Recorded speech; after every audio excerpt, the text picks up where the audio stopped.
My name's Julie Johnson. I'm the Step Into Success coach, and I work mainly with women entrepreneurs and small business service providers to help them design their business, their content, their marketing message and offers to suit themselves, their lifestyle and their financial goals.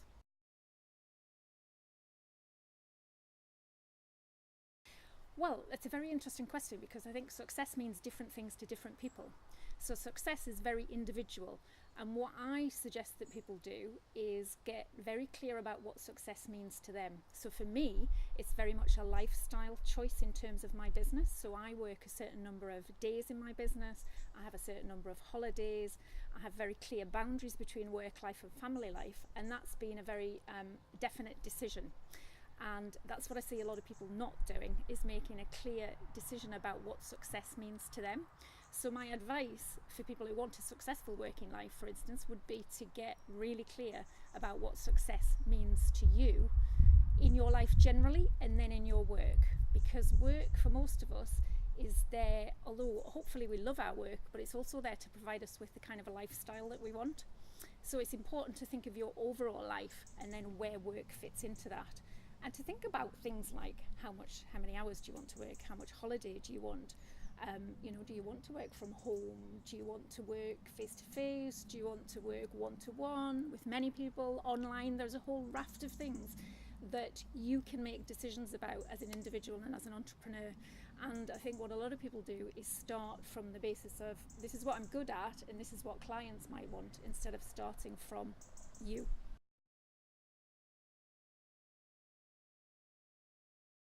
Well, there are three key mistakes that I see entrepreneurs make on a daily basis, and I've made them myself. And I call them the showstoppers. And these are the key things that I think hold people back. And they are, first and foremost, being very busy but not particularly productive.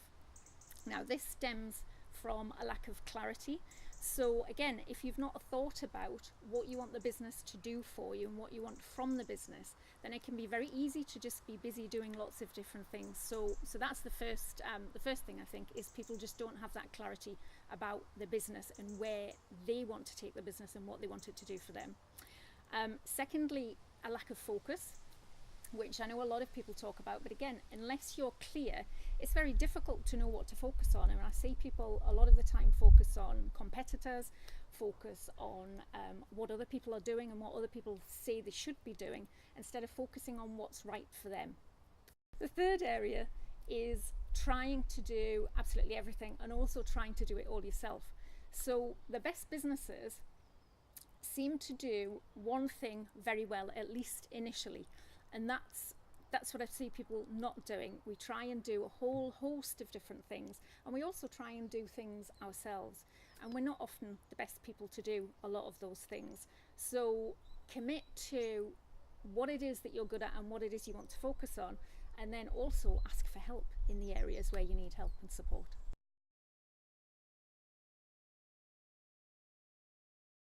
In terms of work-life balance, in addition, I guess, to what I've already said, which is about getting really clear about what would be the right work-life balance for you, I'd say focus then on what would be important to move that forwards for you. But you can start really small. So you can start with things like carving out 15 minutes every single day just for you, whether that's to chill, to do some exercise, to do some thinking, whatever it is, but it's you time.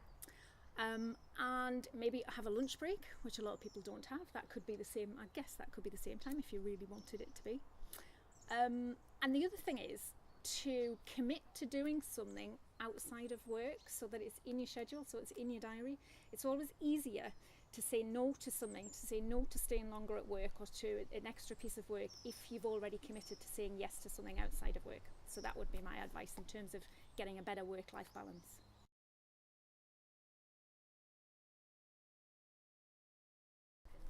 Okay, in terms of focusing, well, I mean, we're taught that business is about three main things, aren't we? It's about getting clients, it's about providing excellent service to those clients, and it's about getting in the money.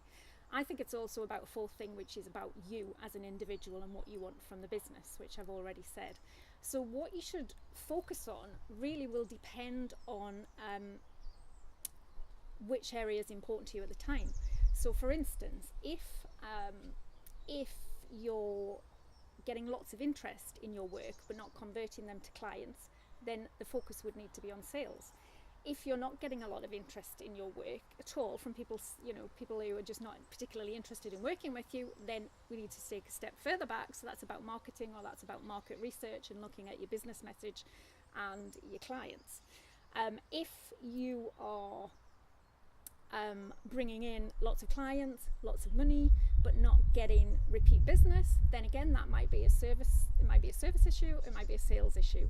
If you're doing lots of things but actually have no time, then that's a different issue again. So there are lots of different areas, and obviously, as I said, because you are part of this, then if sometimes things can appear not to be working and you're doing everything right, but it's down to you. And I find that a lot with women particularly, that sometimes it's a confidence issue, and other times it's just about working through your relationship with yourself to a large extent, because we filter things very differently. We're very emotional creatures. So in terms of focus, I would say it depends.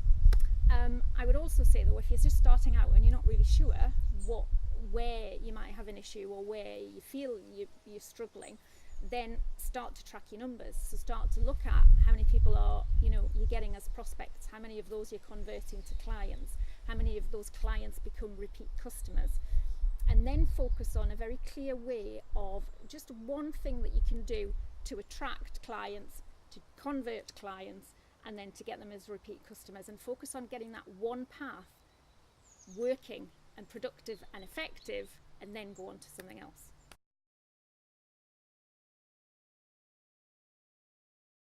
So I would say the best time actually to hire a business coach is right at the start. As I've already explained, they can help you get really clear about what you want the business to do for you, and I think everything comes from that.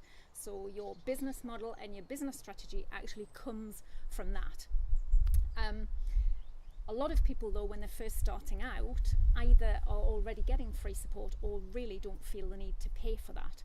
So I would say the best time to hire a coach is whenever you feel like you want more or you could do better. So whether that's in terms of freeing up some of your time or getting more clients or bringing more money in or looking at how you manage the business, then they would be the best times. In terms of qualities to look for in a business coach, I would say the most important thing is get somebody that you can connect with.